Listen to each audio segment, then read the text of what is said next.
taking part in a highly symbolic project at the Srebrenica Memorial, as Patrick Lovett and Julien Trida report. This group of about 50 youngsters comes from all regions and all ethnic groups of Bosnia-Herzegovina. Serbs, Bosniaks, Croats. All are volunteers at the Post-Conflict Research Center. It's dawn, and they're about to step on this bus, destination Srebrenica. They'll be taking an active part in the ceremonies commemorating the genocide killing that took place there 20 years ago. Hello. Coordinator Tatiana tells us more about the group's project.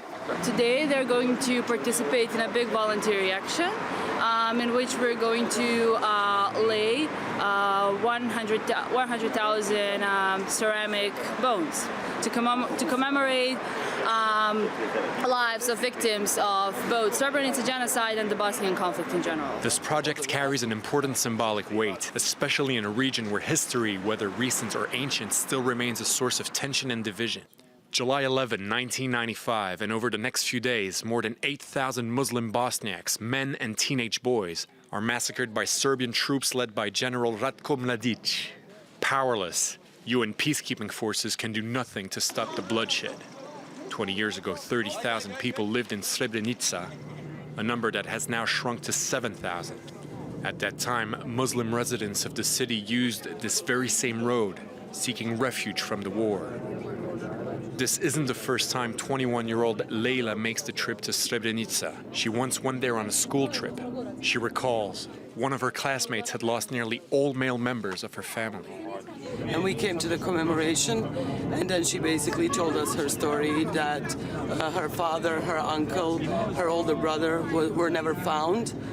So that was a personal bond that I created with this whole with this area, and I think a lot of my classmates did that too. For Leila, who's from a Muslim family, getting involved in this commemoration was something that came about pretty naturally. However, for project coordinator Tatiana, the process was much trickier and took a lot of courage. Her father was a member of a Serbian militia led by infamous war criminal Ahkan, who in 1997 was indicted by the UN for crimes against humanity. I had to go through a lot of problems and issues I had with my colleagues at college, who even sent me some death threats and insulted me and said very bad words after they found out that last year I went to the commemoration of the Srebrenica genocide.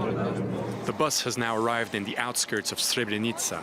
The volunteers have been invited to visit the memorial in Potocari. This is where the Serbian military gathered Bosniak refugees and separated men and teenage boys from the rest of their families. This Muslim cemetery has now become a landmark for visitors who come to Srebrenica to pay their respects to the dead.